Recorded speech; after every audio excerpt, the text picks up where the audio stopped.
Leave it in there if it's right. How about that? Now, the Vikings got embarrassed by the Buccaneers at home in their season opener, and some would say Kirk Cousins in primetime on the road going into the NFC champion. Not going to go well. Not going to be a recipe for success. I'd say those people don't know football. The Vikings were always going to start their season 1-0, and they have found a new and creative way to do it. They're going to lose to one of the worst teams in the league and then go on the road and beat one of the best teams in the league. The Vikings have been slaughtered by the Eagles time and time again in recent matchups. Last year, week 2, NFC Championship game a few years back. It's been embarrassing. No more. Something has to break.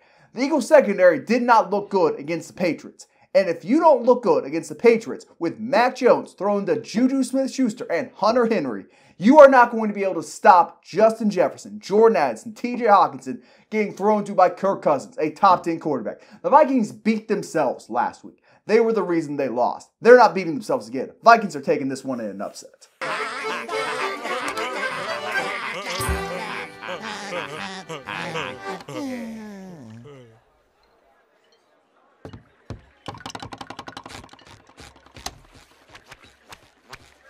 The Vikings aren't going to compete in this one. You got primetime Kirk Cousins coming off of a loss. The Vikings defense is not nearly as good as the Patriots defense. I'm not a believer in it. The Eagles offense is coming off a game where they struggled. I think they're going to come back, bring it to the Vikings, and the Vikings are going to start their season 0-2, making it much more likely they miss the playoffs. Headed to a game in Atlanta, we have the Packers taking on the Falcons, and how the teams played last week, the Falcons' rushing attack dominated. Bijan Robinson and Tyler Algier are going to be a dynamic duo. They have other offensive pieces in Kyle Pitts and Drake London, but they don't have a quarterback. I'm sorry, Desmond Ridder is not that guy, and the Packers have their guy in Jordan Love. Jordan Love is a good quarterback, at least from what we saw in week 1. They have offensive pieces around him in Christian Watson, Romeo Doubs. They have 2 very good running backs, a solid offensive line, and their defense is better than the Falcons. I fully expect the Packers to walk away with a win in Atlanta. It's amazing to me that you hate Desmond Ridder as much as you do and keep drafting Kyle Pitts in all your fantasy leagues. I didn't draft Kyle Pitts. Anyway, we've got the Raiders heading on over to Buffalo,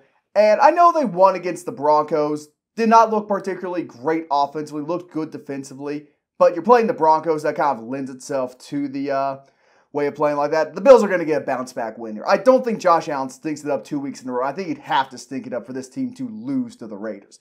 Still not a great squad. Still not going to play particularly otherworldly, but the Bills take a fairly close one. Shouldn't be a close one, but Josh Allen's winning the week 2 matchup at home. I think after a rough week 1 loss, I think that the Bills they're still a talented team. They still have Von Miller, they still have Josh Allen, they still have Stephon Diggs. Von Miller's not playing. He's not playing? He got hurt? He's on the PUP list. Oh, he's on the PUP list.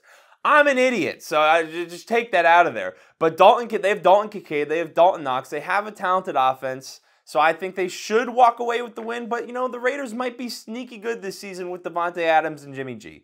Now moving on, we got Baltimore headed to Cincinnati, 2 teams that struggled in week 1. Cincinnati struggled much more than the Ravens did, and I am going to pick Cincinnati to start the season 0-2. I think Lamar Jackson and that Ravens offense have more going for them right now. I think they're going to build upon some of the chemistry they might have developed in week 1 against the Patriots. The Bengals don't have as good a defense, or they aren't as good schematically as the Patriots are. They got destroyed on the ground in week 1, so I think that the Ravens are going to run the ball a lot. They have the receivers now to compete with the Bengals passing attack somewhat, so I think the Ravens walk away with a win. If Mark Andrews is healthy, I'll agree with you and say the Ravens get the dub. If he's still hurt, I don't think they're going to win.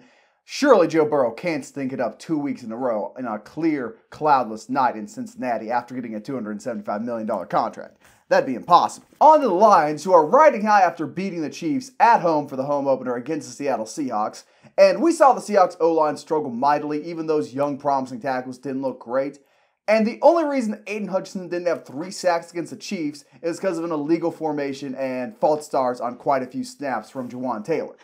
The Lions pass rush is going to get after Geno Smith today. The Seahawks are starting 0-2. The Lions are starting 2-0. They'll be able to move the ball against that Hawks secondary. and Jared Goff may indeed be him. A whole lot of coping going on there when it comes to the whole Aiden Hutchinson and Jawan Taylor thing, but we're not going to get on a tangent. Thank you for your input, high school defensive lineman. We're not going to get college bench rider, offensive lineman. Get you one of these, son, then you can talk to me about it. Oh, okay.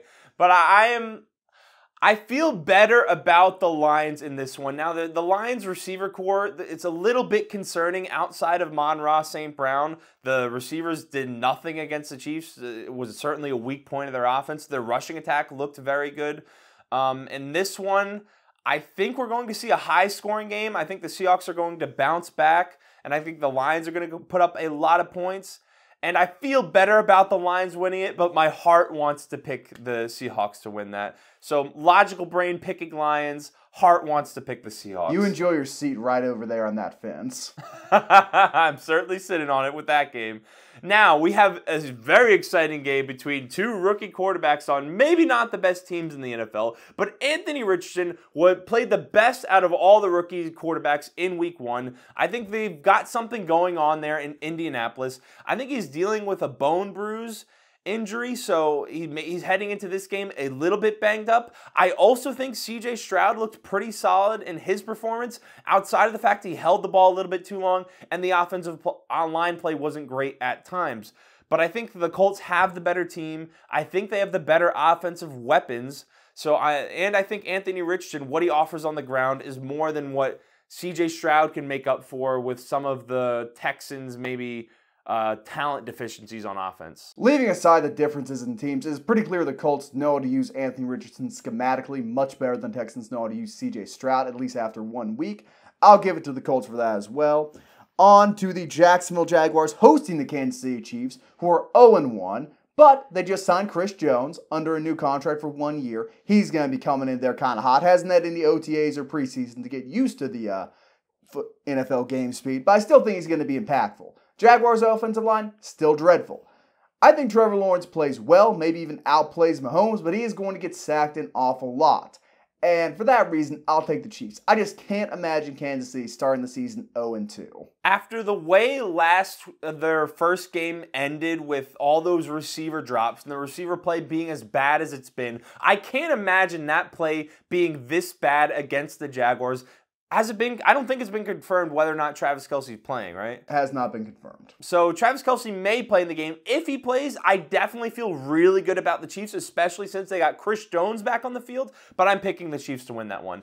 Next up, we have the Bears, who had a bad loss to the Packers, heading to Tampa, who had a massive win over the Vikings, and I think this is where the tables turn a little bit for both teams. The Bears are going to go in there. Justin Fields is going to have a comeback week. He's going to run the ball well. He's going to get DJ Moore involved more in the offense, and the Bears walk out of Tampa with a win. The Buccaneers have a very good defense, and the Vikings offense is certainly much better than that Chicago offense, so I would not be surprised if we saw a repeat of last week where the Buccaneers suffocated an NFC North team. Very different offenses, obviously, but the Vikings couldn't get anything going on the ground with Masson. Some of that might be Masson and the interior O-line shortcomings, but the Bears don't have a good low line either. I think the Buccaneers surprise everybody and start their season 2-0. But if the Bears bounce back, good for them. On to the Titans hosting the Los Angeles Chargers. And what we saw from the Titans makes me very confident they have the best red zone defense in the NFL. Held the Saints to only field goals, I believe. I could be wrong about that. Held them to at least 3. And kind of got let down by their offense. Chargers, exact opposite. Scored 34 points, but gave up 36. Be interesting to see how this goes. I won't pick against Derrick Henry. He is my favorite running back out there right now. I think he's going to have his way with this Chargers defense. You probably agree with me on that one. And I think that should be enough to get the clock going and keep the Titans in control of the ball, getting them the home win. I don't think the Titans walk away with a win in this one, mostly because of their quarterback play. It has nothing against Derrick Henry, but Ryan Tannehill has fallen off a cliff. I mean, he threw 3 interceptions, I think completed 9 passes or somewhere around there in week 1. They just don't have the quarterback play to make that offense function. And for some reason, in week 1, Derrick Henry's doing Derrick Henry things, and they don't give him the ball enough. So there's something going on there that I don't feel great about in Tennessee. And the Chargers, at least we know their offense is capable of putting up a lot of points. And right now, they have a very good rushing attack. So I think with how bad the Titans offense looks right now on the from the quarterback perspective, I think the Chargers walk away with a win there. And next up, we have my team, the Giants, headed to Arizona. And if the Giants lose to Arizona,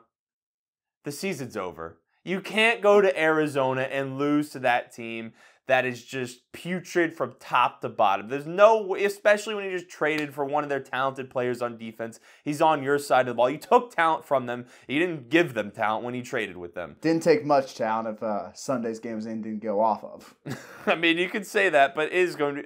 I'm picking the Giants to win. If they lose, that one will truly be depressing. Much more depressing than the Cowboys loss because it's the two combined that really hit hard. Indeed, a cope if I've ever heard one. I'm cheering for the Cardinals. On to the Rams facing off against the 49ers, and I want to say the Rams win, but Cooper Kupp's not going to play, and I don't think they're able to duplicate the Week 1 success in Week 2. The 49ers just looked too hard to beat. Their defense, phenomenal. Their offense, effortlessly moving the ball. Christian McCaffrey had a great game. Purdy does not appear to be struggling with that shoulder injury. San Francisco is starting 2-0, and they are going to take it to the Rams in LA. A lot of 49ers fans think they're going to be horrible this season. That is not the case. I said they're going to be good, but their defense looked spectacular Week 1, and Brock Purdy looks completely healthy, and his elbow seems fine. So they should walk away with a win in this one. They have too much talent compared to the Rams, and that should be a win for them. Now we have the Jets heading to Dallas. They just lost Aaron Rodgers. Zach Wilson is now once again their starter. And to piss off Cowboys fans, I want to say the Jets are going to walk away with a win here. But I do think the Cowboys are going to win. And I think it could be a little bit closer than people expect just because of how good the Jets defense is. And we haven't really seen the Cowboys offense certainly wasn't pressured to make plays in Week 1 because of how wide the score gap was the entire game. So it could get a little close, but ultimately the Cowboys should win just because of the wide talent gap between the two quarterbacks. Well, it's going to be closer to 40-0, I'll tell you that much. But if the Jets pull off an upset, I think you have to acknowledge that the Giants just aren't cooking this year. They might be able to do it. If they get Tom Brady in there, short week, get him back on some of that HGH, go the Peyton Manning route, have him in that Jets green, might be cooking on to something here. Anyway, Washington is heading to Mile High City, Denver, Colorado, to face the Broncos. And the home field advantage strongly favors the Broncos. Hal is a young quarterback, showed some promises, very good on the ground, threw some decent passes last week playing the Cardinals. But I don't think he's going to be able to overcome this Denver defense. It's going to be a low-scoring affair. I don't think Russ breaks out all of a sudden with Sean Payton. But I'll give this one to the Broncos and nail-biter. I could see it going either way, though. Seattle still has their pick. I think they're going to be one of the worst teams in the NFL this season because I don't believe in their offense in the slightest. I don't believe in Russell Wilson. I don't really believe in any of the receivers. Now, of course, they don't have Jerry Jeudy right now, but I'm not the biggest fan of his regardless. So I think Washington, after, not the best Week 1, is going to play this Broncos defense. Sam Howell's going to have a better game. They have better receivers than the Broncos. They have a better backfield than the Broncos, and I think Washington gets a win. Now, moving on, we have Miami headed to New England, and much like kind of my analysis of the Patriots game last week against the Eagles, the defense should give Miami some struggles, but Miami's offense is so good, and the Patriots offense is maybe so average that I think because of how talented that Dolphins offense is, they walk out of New England with the win. If Belichick can dial up enough exotic blitzes to keep Tua Tagovailoa guessing and put him on the ground, that's the path to success. That's the only way I think the Patriots do emerge triumphant. If he can't get after Tua consistently, though, Dolphins are going to walk all over them. On to the first Monday Night Football matchup between the Carolina Panthers headed down to the Superdome to face the Saints. This is the primetime game everybody wants to see. Panthers offense looked bad with Bryce Young last week. Receivers didn't play well. Young didn't play well. And the Saints, better in presence at quarterback, better defense, better running game. I'm going to give this one to the Saints, but this is not the Monday Night Football game we all care about. It's going to take the Panthers some time to kind of gel together with that young quarterback, and they have a very young and a lot of new pieces on that receiver core. I think they have the guy from Ole Miss. They have Adam Thielen. Miles Sanders is a new piece. So it's going to take some time for that unit to really get together. And there's a lot more veterans on the Saints offense and their defense. Well, the Panthers have a solid defense too. But because I think the Saints have more veterans and they're better right now, I think they walk away with from this one with a win. Later in the season, I could see the Panthers maybe beating the Saints. Final game, we have the Browns going into the Steelers' house. The game is in Pittsburgh, and I think the Steelers rebound from their very bad Week 1 performance. I think Kenny Pickett's going to, kind of return and have a much better game, and the Steelers are going to win this one. The Browns are going to start the season 1-1. They were only so successful in Week 1 because of how good their rushing attack was and the play action they were able to use off of that. So I'm picking the Steelers to win. So you think the Steelers offense, after getting scalped by one elite defense and then going and facing another elite defense, is going to have a massive bounce back? They learned a lot in Week 1. What a unique opinion. Anyway, those were our predictions. Let us know what we got wrong in the comment section down below. Your viewership is always appreciated, and we'll see you later.